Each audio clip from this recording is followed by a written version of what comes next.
Pangulong Ferdinand Marcos Jr., sa kanyang pagdalo sa ika-125 anibersaryo ng Philippine Navy sa Roxas Boulevard, Manila na bahagi ng plano ng gobyerno ang pagbili ng submarine subalit unahin muna ang pagsasanay at kakayahan bago bilhin ito. Hindi madali ang mag-operate ng submarine kaya dapat muna aniyang gawin ang mga pagsasanay at operational requirements bago gawin ang pagbili ng submarino. It is still part of our plan. But right now, we are in the middle of developing mostly our anti-submarine capabilities.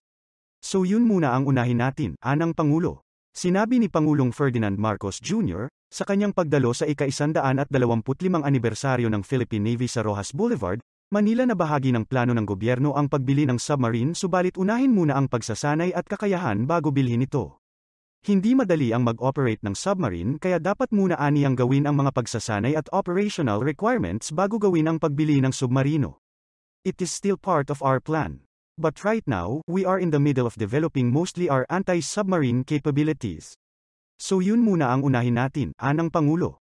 Nialintulad ni Senate Majority Leader Joel Villanueva ang kasunduan ng gobyerno at ng pribadong sektor bilang isang win-win relationship. Paulit-ulitan niya na patunayang produktibo at mahusay ang mga public at private initiatives sa pagbibigay ng mga pangunahing pangangailangan ng mga tao. Sinabi ni Villanueva na kasama nag-sponsor ng Senate Bill No. 2233 o ang Public-Private Partnerships Act na 45 sa 174 na flagship infrastructure project ng bansa ngayong taon, kabilang narito ang Ninoy Aquino International Airport Rehabilitation Project, ang UPPJ Diliman Project, Metro Cebu Expressway at Railways Project sa Panay, San Mateo at Mindanao na inaasahang tutustusan sa pamamagitan niya ng paikipagtulungan sa pribadong sektor. India, for example, the government private companies in delivering development services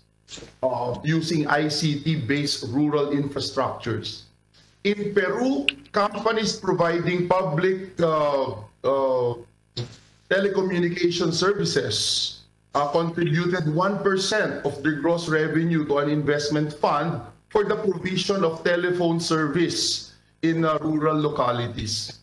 Mr. President, in Argentina, Indonesia, and Bolivia, government partnerships with private companies improve the quality, quantity, and cost of drinking water in low-income areas.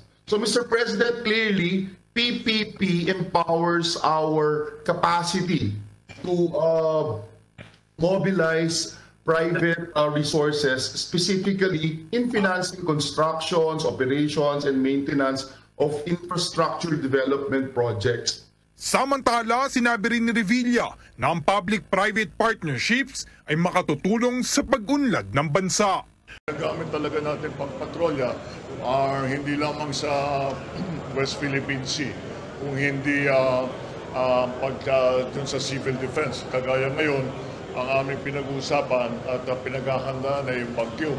And of course, our armed forces plays always a very important part when it comes to search and rescue, pati sa pagdala ng relief. So, all the duties, they are already going, since they have already been commissioned, then talagang ito ay isasama na natin sa inventaryo ng ating mga barko para gagamitin both for defense from external forces and also for civil defense sa pagtulong sa mga disaster na nangyayari dito sa Pilipinas.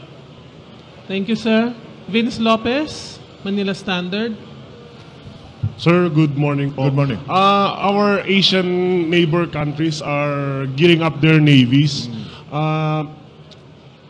not just only for security concerns, but also for humanitarian concerns din po.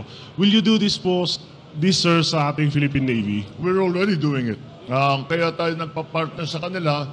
We have, as you know, we held the very large scale Balikatan exercise. Then we had another smaller scale exercise with the Australian Armed Forces. Of course, center of all of that is going to be in the Navy dahil archipelago tayo at ang binabantayan natin ay yung mga isla natin. So talagang patuloy ang capabilities natin. the division, there is no need to divide between the forces that are going to be used for for defense against external threats and for those used for civil defense. So titignan talaga natin na ang pagka-acquire, pag magpo-procure tayo ng mga materials, mga equipment, ay lagi nating iniisip na dual role, hindi lang defense, kung hindi pati ang pagtulong sa pagka may dumating na disaster dito sa Pilipinas. Thank you, sir. Maricela Lili Gahol of TV5. Hi sir, magandang umaga po. Sir, nabanggit nyo na rin po yung disaster. Ipapa-elaborate na rin po namin kung ano po yung inyong direktiba, yun pong instruction, considering na meron po tayong inaasahan na posibleng super typhoon. Well, we have been preparing for most of this week already. Nakapag-forward positioning kami ng mga relief goods dun sa areas na nakikita namin na aabutan ng bagyo, which is mostly northern Luzon. However, there is a difference dito sa bagyong ito, dahil although dadaan lang north of the Philippines, apparently hihilain niya yung habagat. And there is a chance na magkakaroon ng malakas na ulan, pati hanggang hindi lang Southern Luzon, Visayas, pati baka Mindanao pati. Kaya we have already warned the LGUs to prepare in case of heavy rains and flooding. So ang aming ginagawa ay we leave it to the LGUs right now to make the call kung ano yung gagawin nila. Pero nandito lang sinasabi namin, the national government is here to assist. We are in constant contact with the local governments para makita natin what is the situation in their place. Pagka nakadaan na yung bagyo, pagka natapos na yung mga ulan, mabawasan na yung ulan, titignan natin, we are in constant contact with them also to find out kung ano yung kailangan nila, ano yung nangyari dun sa lugar nila, and then with that way, we will be able to respond properly. So, it's a little different from the usual